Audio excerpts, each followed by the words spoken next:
So it is now easier than ever to make a full-time income as a content creator on social media. I mean, there are literally people out there that have no following. They're not doing sponsorships because obviously brands wouldn't pay them, and they are not selling their own products, yet they're making upwards of $30, $40, $50,000 plus a year creating what's now called UGC content. I do air quotes because everyone's throwing it around, but it's basically otherwise known as user-generated content. So fun fact, I actually went full-time probably 4 or 5 years ago by doing UGC content. I was able to focus for 12 months on working for other brands, creating videos and photo assets in exchange for obviously a small fee for brands bigger than my own. And I was able to make $50,000 within my first calendar year, allowing me to not have to put my baby in daycare, which was like the goal. So I'm here to basically dispel a lot of myths. There are people, like I said, swearing by UGC content, saying that it's super easy. You just have to buy the products, create the content, the brands will magically pay you.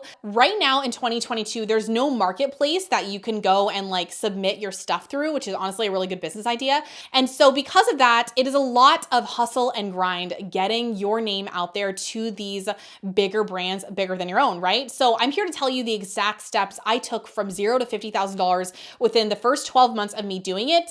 And if I could reverse the clocks of time or the hands of time, what I would have done differently. But if you guys are new to my channel, my name is Haley, and on this channel, I teach content creators how to leverage their social media presence and turn it into a full-time business. So if that interests you, hit the subscribe button down below and let's go ahead and get on to the video. So like I said years ago, I really had this big pain that I did not want to have to put my baby in daycare, and I knew that I needed to come up with a way to make money online. So instead of just posting aimlessly on social media and knowing deep down in myself that I would need a massive audience in order to attract brands to pay me for sponsorships, I had to think outside the box. So while I was pitching brands for sponsorships and they were turning me down, ghosting me left and right because I had like 1,000 followers on YouTube, I then started to switch up my approach. So I was emailing probably, no lie, like 20 to 30 brands every single day because I was, like I said, desperate. Instead of the brand saying, hey, okay, fine, we'll pay you like $100, I asked them, hey, like how much more would you charge for the rights to my footage as well? You could use it for ads, you could use it for Instagram. I'd even create more content on like my behalf, and I would send it to you if you just pay me a little more. So I sort of like not invented literally, but in my own life, I invented for myself this idea of being a freelance influencer. Okay, so I would basically, and I'll show you a lot of the pictures that I had. I wasn't a professional photographer or videographer, but I figured out the lighting. I edited in like a free website called Ribbit. Basically, I would touch up the photos and I would send them everything in like a little portfolio. And I was able to literally get these brands to pay me like $500, max probably $1,500 per photo asset, photo and video asset. And I was living, okay? Because I could make money from home. I didn't have to have a huge following. I just needed to simply, I put air quotes because there's a skill to it, which we'll get to, but simply message a mass ton of brands. So I was on Instagram and really just the Instagram DMs, but I would really cater to Etsy shop owners that were small that couldn't afford photographers. A lot of people ask me, well, why would a brand pay me to create photo or video assets? Well, it's honestly because they cannot afford a full-time photographer or videographer. A lot of these small brands that I was capitalizing on, they would pay me like $500 because if they were to pay a photographer, it would cost them like $5,000, you know? So there's definitely a need for UGC content, especially if you have any kind of skill, even if it's with your iPhone, because nowadays these brands, they need like Instagram reels created of their products. They need TikTok videos, you know, and things like that. Short form content is king these days. So there is a need, but how do you actually get these brands to recognize you? So a lot of these gurus on TikTok, especially these days, will say that you should, step one, buy the product. So let's say you are a fitness influencer and you already have like a couple hundred followers, but you want to make money on the side, right? So they say that you need to go buy, let's say, a supplement. So you buy like the brand's, you know, I know I'm having a weird cup here, but you buy like the cup from the brand and you go and buy their supplements. You go and spend like 3 hours or 2 hours creating content of you like mixing the supplements for like a TikTok or for an Instagram reel, consuming it, pictures of it, you put it in a Google Drive or something like that. And then you email it to the brand. You're like, hey, and you DM them as well. You're like, hey, I just emailed you. I have like a bunch of content that I created for you. Would you be interested in buying any of the rights to my content? So the issue that I have with this is that number one, you have to do it on your own dime. So it is not a sure thing. Now, nothing with UGC content is a sure thing because the brand can easily just ghost your email. But I personally, I'm not opposed to doing a lot of free work, but there needs to be like some type of ROI eventually. So if you can literally only buy products for one brand because it costs you like $50 per brand that you're trying to get the attention of, then that's going to be a lot of money and a big investment that you just don't know if you're going to get an ROI on. So what I did instead was I actually targeted Etsy shop owners. But before you even need to do that, step one is you need to get your social profiles looking good. So the brands that, are going to want to work with you, they're going to want to see your portfolio. If you're not a legit freelancer, which if you're creating UGC content, you're not, you're a social media influencer, right? You need to treat your Instagram profile grid and your TikTok or your YouTube, you don't have to have all of them, but you need to have at least one as your portfolio. So if you are a fitness instructor, make sure you have aesthetically pleasing content in video form and photo form on your Instagram, at least like, 80 pieces of content to where you can, or maybe even like 2 months worth of content to where they can scroll back twice to see if she creates really aesthetically pleasing stuff.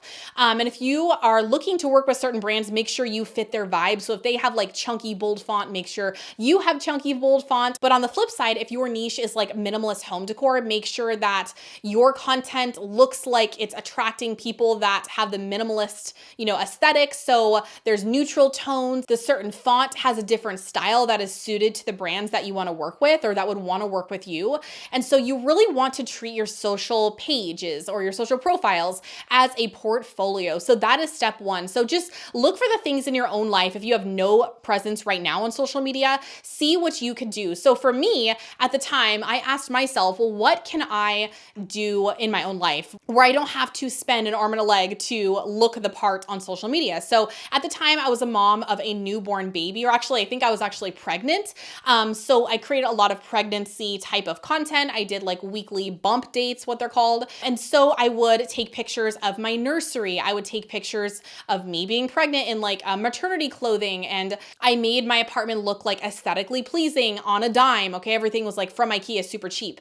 But I did that because I wanted to attract brands that would pay me money to create content for them. So once you have your social profile built out for at least like 2 months worth, then you want to create what's called a portfolio. So at the time I was an influencer, I didn't know what a portfolio was. I was not a freelance photographer. I knew nothing about photography. I had a Canon 6D. That's only because I used it for YouTube videos. You can easily use your iPhone. I think most people that do UGC content, they're now doing short form content up and down with their iPhone. iPhones are just as good as cameras nowadays. So you don't have to invest in any of those fancy things. But what you do want to do is look legit and like a trustworthy, reputable source, okay? So in order to do that, you want to present something to the brand more than just, hey, look at my Instagram feed. Like, do you want to work with me? They're not going to. So what you want to do is create what's called a portfolio. Take photos of the things within your niche that look aesthetically pleasing. So it's going to be photos and Instagram reels, TikTok, short form video content. All of those things are really going to make a big impression on the brands. You also want to put your rates in there and what your niche is about, what you're known for.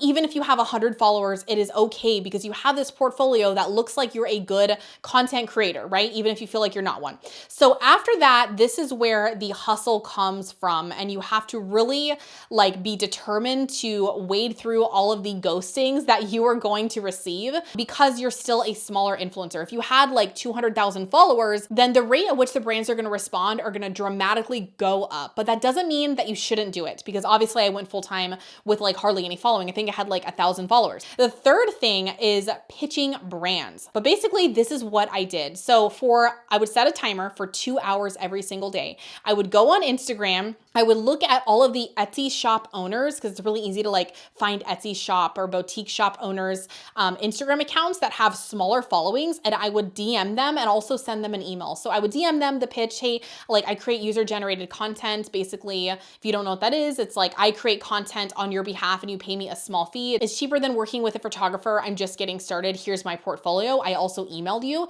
and I would do that. Probably you can really only direct outreach 20 per hour or else Instagram is going to shut you down.